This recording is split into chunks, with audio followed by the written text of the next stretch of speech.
বন্ধুসকল অসম উচ্চতৰ মাধ্যমিক শিক্ষা সংসদৰ দ্বাৰা পৰিচালিত 2019 বৰ্ষৰ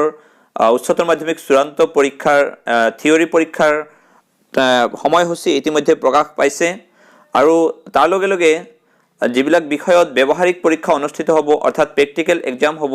প্ৰেক্টিকেল এক্সামিনেশ্যন কেনেকৈ কি গাইডলাইনত হ'ব সেই তাৰে এটা গাইডলাইন অসম উচ্চতৰ মাধ্যমিক শিক্ষা সংসদে অলৰেডি প্ৰচাৰ কৰিছে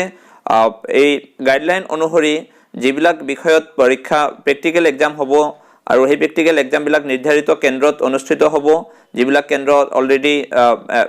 কাউন্সিলে ৰিকগনাইজ কৰিছে পাৰমিশন দিছে সেইবিলাক কেন্দ্ৰতে অনুষ্ঠিত হ'ব আৰু সেই অনুসৰি যেটো গাইডলাইন দিছে গাইডলাইনত স্পষ্টভাৱে কোৱা হৈছে যে এই ব্যৱহাৰিক পৰীক্ষা অৰ্থাৎ প্ৰেক্টিকেল এক্সাম জানুৱাৰী মাহৰ 11 তাৰিখৰ পৰা জানুৱাৰী মাহৰ 30 তাৰিখৰ ভিতৰত অনুষ্ঠিত হ'ব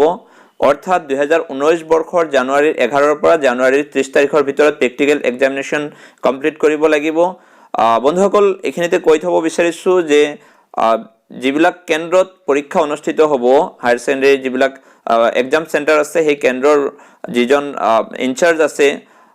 অফিচাৰ ইনচাৰ্জ আছে তেখেতেহে এই তাৰিখটো নিৰ্ধাৰণ কৰিব যদিও নিশ্চিতভাৱে এই ব্যৱহাৰিক পৰীক্ষাৰ প্ৰেক্টিকেল এক্সামিনেশ্যনৰ তাৰিখ জানুৱাৰী মাহৰ 11 তাৰিখৰ পৰা জানুৱাৰী 30 তাৰিখৰ ভিতৰত এই প্ৰেক্টিকেল এক্সাম গোটেইখিনি সম্পন্ন কৰি উলিয়াব লাগিব মোৰ ভিডিওটো এখিনিতে সামৰিছো সকলো পৰীক্ষাৰ্থীলৈ শুভেচ্ছা জ্ঞাপন কৰিছো ধন্যবাদ মোৰ চেনেলটো সাবস্ক্ৰাইব কৰক আৰু লগতে থকা বেল আইকনটো বজাই দিয়ক যাতে মোৰ ভিডিওৰ খবৰ আপুনি সোনকালে পায়